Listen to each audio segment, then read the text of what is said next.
जो खेतीहर या मजदूर इतने दिनों से काम करते आ रहे हैं, हो सकता है उनके माँ बाप ने उनको नहीं पढ़ाया, पर क्या उनके बच्चे को एक बेहतर और सम्मानजनक जीवन जीने का अधिकार नहीं है? क्या उन बच्चे को अच्छे से जिंदगी जीने का अधिकार नहीं है? अगर उनके माँ बाप गरीब हैं तो इसमें उनका क्या दोष है? उनका परिवार जो पीढ़ियों से दूसरे के यहाँ मेहनत करते फिर रहे हैं, क्या दोष है उनका जिनको पता नहीं है कि वो गरीब के घर पैदा हुए या फिर अमीर के? क्या वो सारी सुख सुविधा उन बच्चों को नहीं मिलनी चाहिए जो किसी प्राइवेट स्कूल के बच्चे को मिलती है? SC/ST एक्ट के लिए बवाल मचाने वाले लोगों, क्या तुमने कभी स्कूल प्रबंधन के लिए कभी आवाज उठाई? क्या आवाज उठाई अपने बच्चों के भविष्य को लेकर चिंता के बारे में? या फिर तुमने भी अपना कोई नेता चुन लिया? पर सोचो कि जिस नेता को तुमने बनाया है, क्या उस नेता ने तुम्हारे बाल बच्चे की पढ़ाई के बारे में कभी सोचा? क्या तुमने कभी सोचा कि इससे बाहर भी कहीं दुनिया है?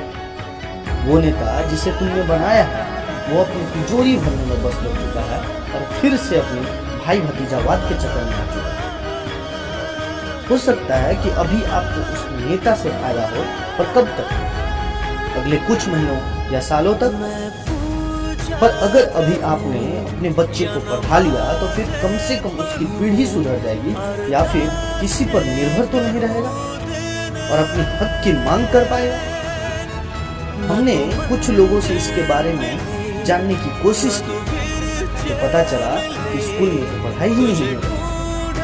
आज सरकारी स्कूल में कितना पढ़ाई होता है हम सभी जानते हैं। सारे स्कूल के शिक्षक सड़ चुके हैं। अगर ज्ञान है भी तो वो पढ़ाना नहीं चाहते या फिर पढ़ाते ही नहीं। सबसे बड़ी बात है कि शिक्षकों की निगरानी की, शिक्षकों की ट्रेनिंग की। सरकार के पास तालाब, रोड, नाली, मनरेगा तथा बड़े बड़े काम करवाने के लिए पैसा तो है, पर सरकार सबसे बड़ी समस्या को भूल चुकी है इस देश का बच्चा और बच्चों की शिक्षा, जो कि आने वाले समय में इस देश को संवारेंगे और इस देश को पहचान दिलाएंगे।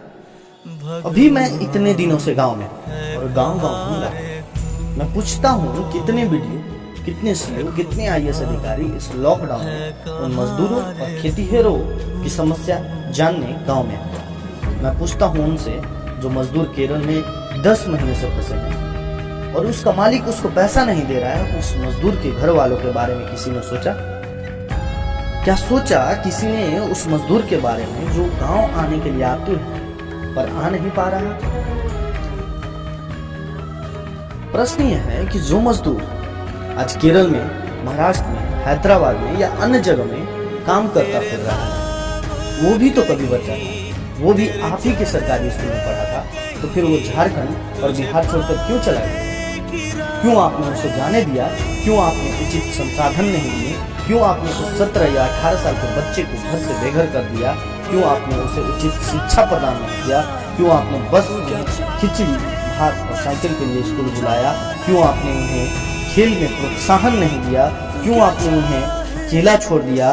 क्यों आपने उन्हें दूर कर दिया? पूछता है न्याय की आवाज, और बताना तो पड़ेगा सरकार, चाहे आज या कल। जय हिंद, जय भारत।